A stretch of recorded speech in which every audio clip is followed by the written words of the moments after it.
संध्या की शादी को 3 साल हो चुके थे। वो अपने पति विक्रम के साथ दिल्ली में रहती थी। विक्रम एक बड़ी कंपनी में इंजीनियर था और अक्सर काम के सिलसिले में बाहर रहता था। उनके साथ विक्रम का छोटा भाई आरव भी उन्हीं के घर में रहता था, जो यूनिवर्सिटी में पढ़ाई कर रहा था। आरव शांत, समझदार और बेहद सलीकेदार लड़का था। संध्या के लिए वह बस एक देवर ही नहीं बल्कि एक अच्छा दोस्त भी बन गया था।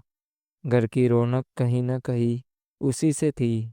एक शाम जब विक्रम किसी काम से एक हफ्ते के लिए मुंबई चला गया, तब घर में बस आरव और संध्या रह गए। वो दोनों अक्सर साथ में खाना बनाते, चाय पीते और कभी-कभी देर रात बालकनी में बैठकर बातें करते।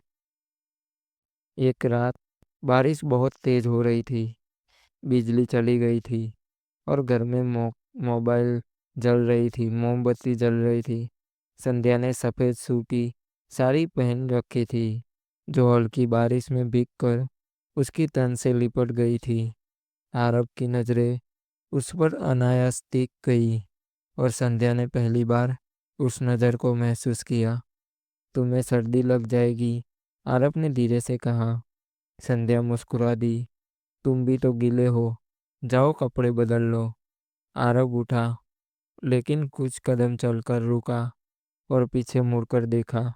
भाभी, क्या आप कभी अकेलापन महसूस करती है? उसकी आवाज़ में कुछ ऐसा था जिसे शब्द नहीं समझा सकते थे। संध्या ने कुछ पल सोचा और कहा, कभी कभी, लेकिन फिर सोचती हूँ यही जिंदगी है। वो पल भारी था। दोनों के दिलों में एक अजीब सा एहसास जाग रहा था। कुछ था जो जुड़ रहा था, मगर दोनों ने उसे नाम देने से डर डर रहे थे। उस रात कुछ नहीं हुआ, बस दो दिलों ने एक दूसरे की धड़कनों को सुना। अगले दिन दोनों थोड़ा संभल कर बात करने लगे, जैसे कि वो एहसास था ही नहीं। लेकिन वो था खामोश, मगर हल्का। वक्त गुजरता गया, विक्रम लौट आया, जिंदगी फिर सामान्य हो गई। लेकिन आँख की आंखों में अब कुछ और था, एक अधूरी चाहत, एक अनकही मोहब्बत। संध्या ने भी उसे महसूस किया, पर वो जानती थी कि उसकी जिम्मेदारी सिर्फ एहसासों की नहीं, रिश्तों की भी है। अंत में प्यार सिर्फ पाना ही नहीं होता, कभी कभी उसे नकारना भी सबसे बड़ा प्यार होता है। संध्या ने खुद को हमेशा एक आदर्श पत्नी और बहू की तरह जिया था, लेकिन दिल के किसी के कोने में एक अधूरी सी चाह थी, किसी के साथ बेझिझक बातें करने की, बिना कुछ सोचे, किसी की आंखों में खुद को देखने की। आई में वो सब था। वो सिर्फ समझदार नहीं था, बल्कि उसकी आंखों में एक ऐसा सुकून था जो संध्या को बरसों बाद अपने होने का एहसास दिलाता था। एक शाम जब विक्रम मुंबई में था, बारिश फिर से जोरों से हो रही थी। संध्या ने अपनी हल्की गुलाबी साड़ी पहनी हुई थी, बाल खुले थे और हाथ में चाय का कप लिए वो बालकनी में खड़ी थी।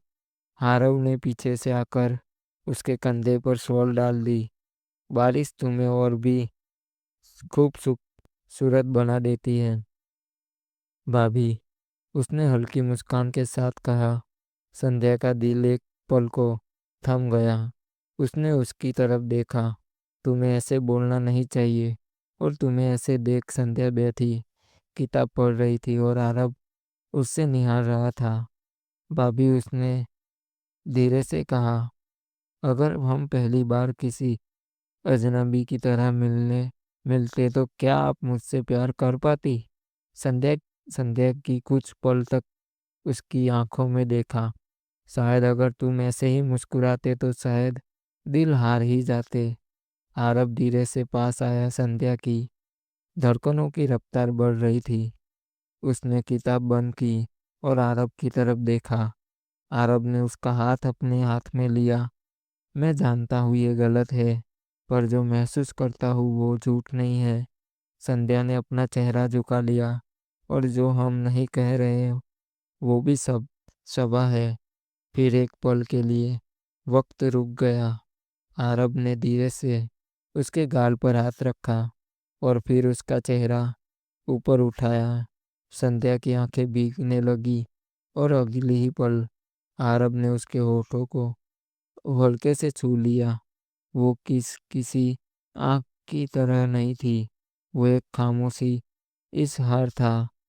संध्या ने भी अपनी आंखें बंद कर ली, जैसे बरसों से किसी अपने की गर्माहट को तरस रही थी। काफी देर तक दोनों एक दूसरे की बाहों में चुपचाप बैठे रहे।